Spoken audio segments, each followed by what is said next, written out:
खबर हरदा से है, जहां Tagore public higher secondary school Seoni Malwa के संचालक प्रवीण कुमार अवस्थी ने आरोप लगाया कि जिला परिवहन अधिकारी हरदा द्वारा अवैध वसूली और पद के दुरुपयोग के गंभीर आरोप लगाए हैं। उनके यहां कहना है कि उनकी स्कूल बस को हरदा आरटीओ ने रोककर 25,000 रुपए की वैध वसूली की, जबकि वाहन के पास सभी वैध दस्तावेज मौजूद थे। आपको बता दें कि स्कूल संचालक के अनुसार उनकी बस 12 फरवरी 2025 को विवाह समारोह में शामिल होने के लिए सिवनी मालवा से सतवास खातेगांव की ओर जा रही थी।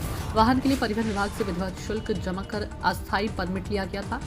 बस जब ग्राम उड़ा के पास राष्ट्रीय राजमार्ग 59A पर पहुंची तो उसे जिला परिवहन अधिकारी और उनकी टीम ने रोक लिया। बस चालक नीलेश यदुवंशी ने अधिकारियों को सभी वैध दस्तावेज दिखाए, जिसमें बस का पंजीयन, फिटनेस, बीमा, परमिट और अन्य आवश्यक कागजात शामिल थे। इसके बावजूद आरटीओ अधिकारी ने धारा 66-192A मोटरयान अधिनियम के तहत 5,000 का चालान काट दिया और अतिरिक्त 20,000 नकद देने की मांग की। ड्राइवर का कहना है कि आरटीओ अधिकारी ने धमकी भरे लहजे में कहा कि या तो पैसे दो या बस यहीं खड़ी रहेगी। हरदा से संजू नामदेव की रिपोर्ट।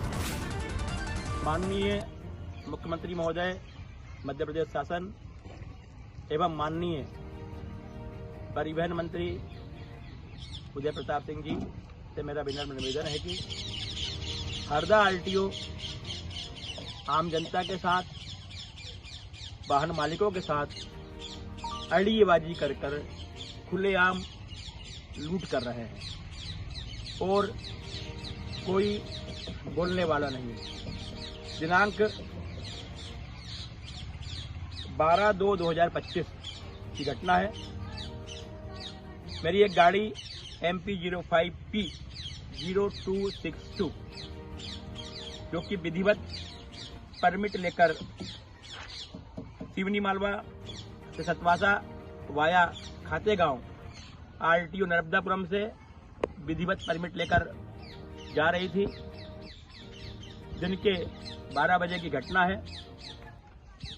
हरदा आरटीओ मात्र 2 लोगों को लेके ब्रिज के नीचे खड़े थे। उन्होंने गाड़ी को साइड लगवाया और बोला कि ये परमिट आपका मान्य नहीं है। हमारे ड्राइवर के द्वारा बोला गया कि ये विधिवत परमिट है जो कि नर्मदापुरम आरटीओ ने इसको जारी किया है। क्यों मान नहीं है, आप हमारे गाड़ी मालिक से बात कर लीजिए। लेकिन उन्होंने कहा कि मैं किसी से बात नहीं करूंगा, ये परमिट आपका मान्य नहीं है और आपको 1 लाख रुपए देना पड़ेगा। तो हमारे ड्राइवर ने कहा कि मेरे पास 1 लाख रुपए नहीं है। अगर आपको 1 लाख रुपए लेना है तो आपको गाड़ी मालिक से बात करना पड़ेगी।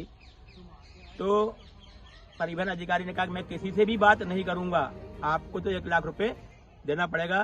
ड्राइवर ने जब ये बात मेरे से करवाई तो मैंने बोला भाई उन्होंने माइक चालू किया। तो मैंने बोला किस बात का 1 लाख रुपए? ये परमिट तो आरटीओ नर्मदापुरम ने इशू किया है, विधिवत परमिट है। और परमिट जब इशू होता है जब गाड़ी की फिटनेस, बीमा, टैक्स सारे चीजें जब फुलफिल होती हैं, उसके बाद ही आरटीओ परमिट को इशू करता है। लेकिन वो माने नहीं। वो लगभग 1.5 घंटे तक उस बस को उन्होंने रोका रखा। उस बस में छोटे छोटे से बच्चे थे, महिलाएं थी, वृद्ध पुरुष थे और उनको सतवासा जाने की जल्दी थी। और जब बस की सवारियों की बेचैनी होने लगी और मैं भी चूंकि हरदा से दूर था, लगभग 50 किलोमीटर दूर था और इस पूरी प्रक्रिया में लगभग 1.5 घंटा गाड़ी को खड़े हुए हो चुका था, तो ड्राइवर ने कहा कि भाई साहब ये बहुत परेशान हो रही है सवारियां, क्या करना चाहिए? तो मैंने कहा भाई अब तोड़कर मजबूरी है। तो मजबूरी में तोड़ किया। तो उसने कहा कि मैं 25,000 रुपये लूंगा, इसमें 5,000 रुपये की रसीद दूंगा और 20,000 रुपये नकद लूंगा। काफी नानुकर करने के बाद भी वो माने नहीं और आखिर में उन्होंने 5,000 रुपये की रसीद हमारी काटी, जबकि हमारी गाड़ी विधिवत परमिट लेकर जा रही थी। और 20,000 रुपये उन्होंने बस के पीछे ड्राइवर को, कंडक्टर को लेके गए और 20,000 रुपये बस के पीछे उन्होंने लिए। 20,000 में से 10,000 रुपये तो कंपनी ने, मतलब हमने ड्राइवर को दिए थे और 10,000 रुपये उन्होंने जो गाड़ी में बैठे थे उससे इकट्ठा करके दिए। मेरा निवेदन है कि हरदा आरटीओ के द्वारा लगातार आए दिन हरदा, टिमरनी और जो भी इंदौर की साइड जाते हैं उनके साथ लगातार इसी प्रकार की अड़ीबाजी कर कोई ना कोई कारण बतलाकर, कोई जेन्युइन कारण नहीं भी है तो भी उनके साथ अड़ीबाजी कर ये वसूली की जाती है।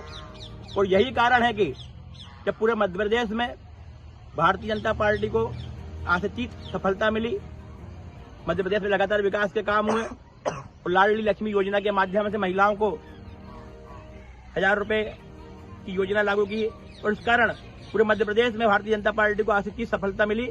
लेकिन वहीं हरदा और टिमरनी भारतीय जनता पार्टी हार गई।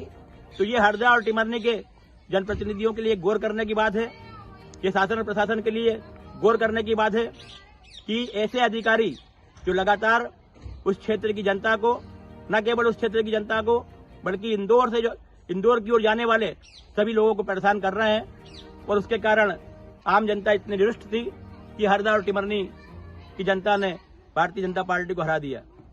मेरा निवेदन है, मैंने इसके बाद शिकायत में गया, मैं उस दिन गया, मैंने कहा मैं साहब आ रहा हूँ, आप रुकना, मैं वहीं मिलूंगा आपको। मैं जब 1 घंटे के बाद पहुंचा तो वहां पर मिले नहीं। फिर मैं हंडिया के पास जो आरटीओ कार्यालय हरदा का बना हुआ है, मैं वहां भी गया, वहां भी नहीं मिले और ना उन्होंने मुझसे फोन पर बात करी। उसके बाद दूसरे दिन मैंने उसी दिन मैं एक वकील साहब से मिला, पूरी मैंने अपनी शिकायत बनवाई और दूसरे दिन मैंने एसडीओपी हरदा, एसपी हरदा और टीआई साहब हरदा को आवेदन दिया। टीआई साहब ने मेरे आवेदन पे पावती नहीं दी, लेकिन एसपी साहब के आवक जावक में, एसडीओपी साहब के आवक जावक में मैंने पावती लेके आया हूं। और मेरा आपसे निवेदन है, मेरे जनप्रतिनिधियों के माध्यम से निवेदन है कि ऐसे अधिकारियों पर कार्रवाई की जाए। मैं शीघ्र ही कलेक्टर महोदय से भी इस मामले में मिलूंगा और हरदा और टिमरनी के जनप्रतिनिधि, वहां के विधायकों से भी मिलूंगा और भारतीय जनता पार्टी के पदाधिकारियों से भी मिलूंगा कि ऐसे अधिकारियों पर कार्रवाई की जाए। ये अधिकारी शासन और प्रशासन की छवि को धूमिल कर रहे हैं और नहीं तो फिर अगर मुझे कहीं से न्याय नहीं मिलेगा तो मैं शीघ्र ही माननीय न्यायालय में अपना परिवाद पेश करके ऐसे अधिकारियों के खिलाफ दंडात्मक कार्रवाई का मैं केस लड़ूंगा।